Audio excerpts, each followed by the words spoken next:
प्रिय विद्यार्थियों, इस YouTube चैनल के माध्यम से एक बार पुनः आप सभी का स्वागत करता हूं।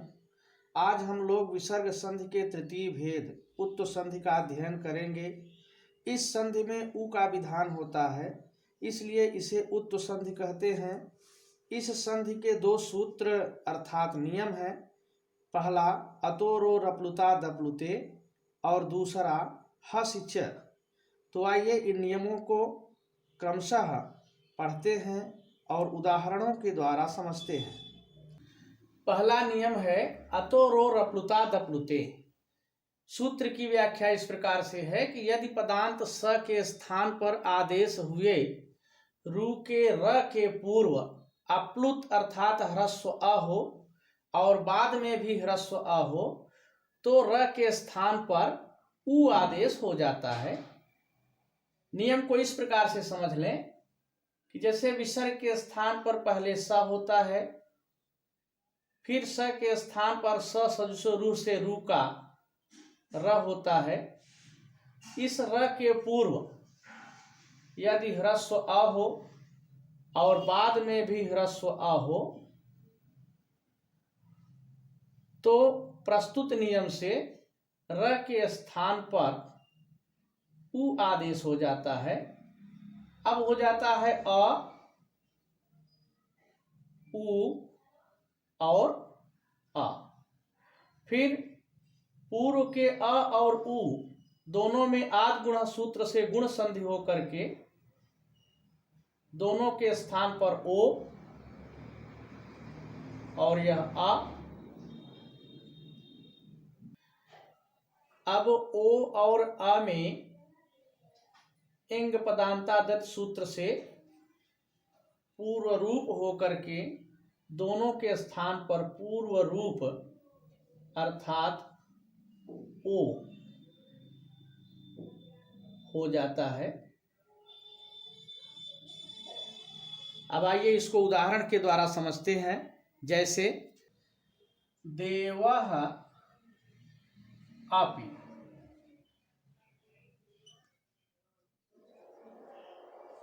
उदाहरण में ध्यान दें, विसर्ग के स्थान पर पहले स होकर बनेगा देवस धन अपि। फिर स के स्थान पर रुत्व संधि होकर स सजुषो रू से रू का र हो जाएगा अपि। अब यहाँ पर र के पहले अ है, ह्रस्व अ और बाद में भी अ है, इसलिए प्रस्तुत सूत्र अतो रो रप्लुता दप्लुते से र के स्थान पर उ होगा और बन जाएगा देव उ अपि। व के अ और उ इन दोनों में संधि होकर के आद गुणा सूत्र से ओ हो जाएगा देवो अपि। अब यहाँ पर एंग ओ के बाद में ह्रस्व अ है, इसलिए एंग पदांतादत से ओ और अ इन दोनों के स्थान में पूर्व रूप ओ हो करके और तब हो जाएगा दे वो पी, देवोपि। इसी प्रकार से शिवः धन अर्च्यः, यहाँ पर भी उसी तरह से करके संधि होगी शिवोर्च्यः।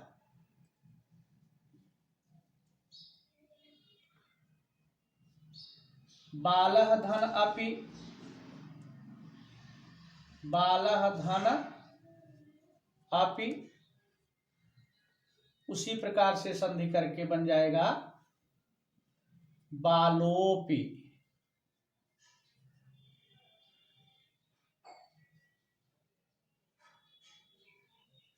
सह धन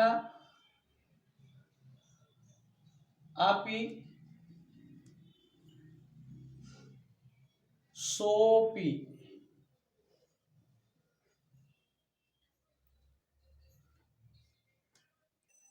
एक और उदाहरण देखें, रामः धन अत्र, संधि करके बन जाएगा रामोत्र। इस प्रकार से सभी में वही प्रक्रिया होगी जो देवः धन अपि में हुआ है। देवः धन अपि, देवोपि, देवस धन अपि, देवोपि, स के बाद रुत्व करके र, और फिर प्रस्तुत सूत्र से र के स्थान पर उ, फिर उसमें गुण संधि करके ओ, और फिर पूर्व रूप करके ओ, इस प्रकार हो करके बन जाता है देवोपि। इसी तरह से शिवा धन अर्च्यः, शिवोर्च्य हो जाएगा। बालः धन अपि, बालोपि, सह धन अपि, सोपि, रामः धन अत्र, रामोत्र। अन्य उदाहरणों में भी इसी प्रकार हमें समझना चाहिए। अब आइए उत्तु संधि का दूसरा नियम देखते हैं। दूसरा नियम है हसि च।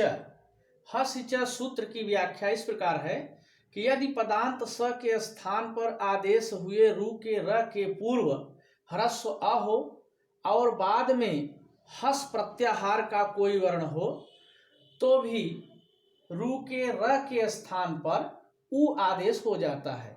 हस एक प्रत्याहार है जिसके अंतर्गत ह, या, व, र, ला और वर्गों के पंचम वर्ण, वर्गों के चतुर्थ वर्ण और वर्गों के तृतीय वर्ण आते हैं। इन वर्णों में से कोई भी वर्ण यदि र के बाद में है तो भी र के स्थान पर उ हो जाएगा।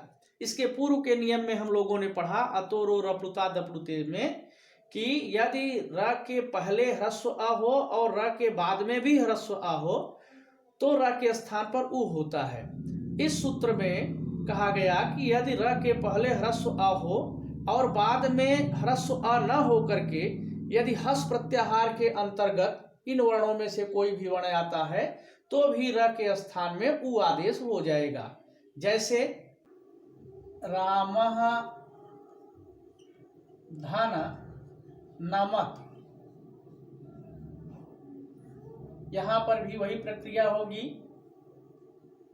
रामस विसर्ग के स्थान पर स, नमति, फिर रुत्व करके स के स्थान पर रू का र हो करके रामर, नमति। अब र के पहले ह्रस्व अ है और बाद में ह्रस्व अ न हो करके न है, हस प्रत्याहार के अंतर्गत वर्ण न आता है, इसलिए प्रस्तुत सूत्र हसि च से र के स्थान पर उ हो करके बन जाएगा रामौ नमति, और फिर राम के अ और उ में गुण संधि करके ओ हो जाएगा और आपकी संधि हो जाएगी रामो नमति। आगे अ होता तो पूर्व रूप हो जाता, आगे अ नहीं है, इसलिए रामः नमति या रामस नमति संधि होकर के बन जाएगा रामो नमति। इसी तरह और उदाहरण देख लेते हैं। जैसे मेघः धन गर्जत, यहाँ पर पहले विसर्ग के स्थान पर स होकर बनेगा मेघस धन गर्जति,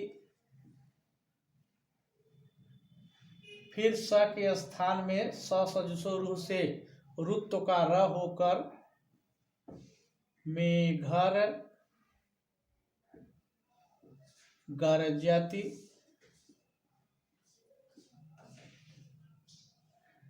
और फिर र के पहले ह्रस्व अ और बाद में हस प्रत्याहार का वर्ण ग होने से प्रस्तुत सूत्र हस च से र के स्थान पर उ होकर बन जाएगा में घऊ गर्जति। और फिर घ का अ और उ इन दोनों में आद गुण सूत्र से गुण ओ हो करके संधि बन जाएगी मेघो गर्जत।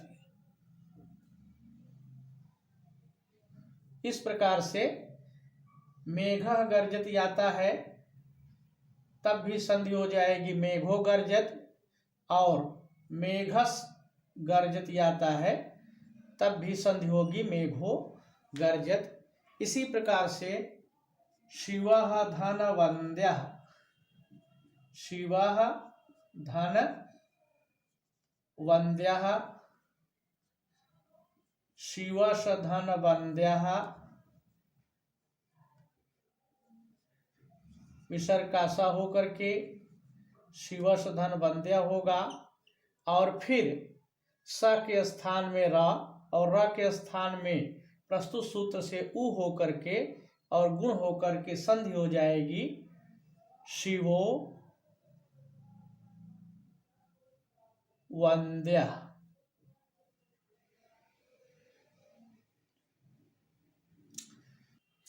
एक और उदाहरण देखते हैं, मृगः धन धावत।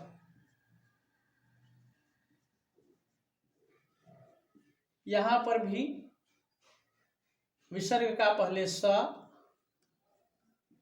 मृगस धन धावति। अब फिर वही प्रक्रिया करके स के स्थान पर पहले र रुत्व करके फिर र के स्थान पर प्रस्तुत सूत्र से उ होगा, और ग के अ और उ में गुण ओ होकर के संधि बन जाएगी मृगो धावत। तो इस प्रकार से हमने देखा कि हस च सूत्र से विसर्ग के स्थान पर ओ हो जाता है। जैसे यहाँ पर मेघः का मेघो, शिवः का शिवो और मृगः का मृगो हो गया है। इसके बीच में विसर्ग के स्थान पर पहले स होता है, फिर स के स्थान पर रुत्व करके र होता है, फिर उस र के स्थान पर प्रस्तुत सूत्र हस च से उ होता है, और फिर पूर्व के अ के साथ गुण करके तब ओ हो जाता है। किंतु अंत में विसर्ग के स्थान पर ओ होता है जब उसके पहले कोई ह्रस्व अ हो और बाद में हस प्रत्याहार का कोई वर्ण हो तो। इसका ध्यान रखें। इसी प्रकार से संधि विच्छेद भी हम करेंगे। मेघो गर्जत, शिवो वन्द्यः या मृगो धावत जैसे शब्द आते हैं जिसमें ओ है और बाद में हस प्रत्याहार का वर्ण है, तो ओ के स्थान पर विसर्ग करके और हम संधि विच्छेद कर देंगे। जैसे यहाँ पर मेघो गर्जत, मेघः धन गर्जत, शिवो वन्द्यः, विसर्ग ओ के स्थान पर विसर्ग करके शिवः धन वन्द्यः, और मृगो धावति, मृगः धावति।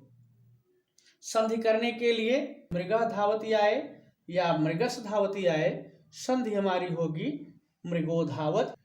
तो इस प्रकार बच्चों आज हम लोगों ने विसर्ग संधि के तृतीय भेद, उत्तो संधि के दोनों नियम अतो रो रप्लुता दप्लुते और हस च को उदाहरण के साथ पढ़ा। अब अगले भाग में हम लोग विसर्ग संधि के अगले नियम को पढ़ेंगे। धन्यवाद।